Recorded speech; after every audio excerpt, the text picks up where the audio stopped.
আরে ভয় করি না, আরে বুলেটে বোমা। ফরিদপুর সদর উপজেলার ডিগ্রিরচর ইউনিয়নের ৯ নং ওয়ার্ডের মুন্সিডাঙ্গিতে গতকাল ২০ নভেম্বর আসন্ন করোদশ জাতীয় সংসদ নির্বাচন বিএনপির ভারপ্রাপ্ত চেয়ারম্যান তারেক রহমানের ৩১ দফা বাস্তবায়নের লক্ষ্যে মতবিনিময় সভা অনুষ্ঠিত হয়। সেই সভায় প্রধান অতিথি হিসেবে উপস্থিত ছিলেন ফরিদপুর সদর ৩ আসনের ধানের শীষের মনোনয়ন প্রার্থী চৌধুরী নায়াবা ইউসুফ। এছাড়া সেই সভায় উপস্থিত ছিলেন ডিগ্রিরচর ইউনিয়ন বিএনপির সভাপতি মোহাম্মদ মুজিবুর রহমান। সেই সভায় আরও উপস্থিত ছিলেন ডিগ্রিরচর ইউনিয়নের কৃষক দলের সভাপতি মোহাম্মদ আলম শেখ।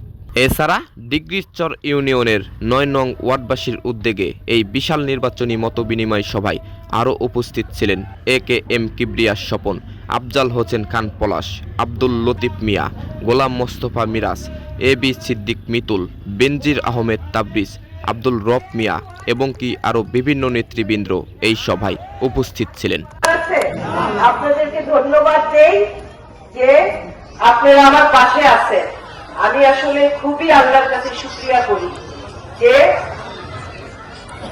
আমার আসলে শুকরিয়া করে আমি সব সময় আল্লাহর কাছে শুকরিয়া করি যে আমার আপনার সাথে যারা ছিল ফরিদপুরবাসী আমার সাথে সবাই আছে, এবং মানুষের মন যত শুকরিয়া করবে আল্লাহ তত মানুষকে দিবে আমি জানি।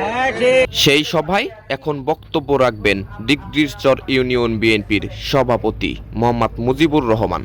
আমরা কামাল ভাইয়ের এই লতিফ ভাই আছে জীবিত, সে মারা যায় নাই, সে আমি আরো অনেকেই সর্বোচ্চ চেষ্টা করে কামাল ভাইয়ের ধরে সাইফুর রহমানের বাসায় একাধিকবার নিয়ে যায় এই লতিফ ভাইয়ের কয়েকশো কোটি টাকার কাজ করে এই নদীর দাম আছে, সেই ব্যবস্থা এই ইউসুফের আত্মা কামাল ইউসুফ শেষ করেছে।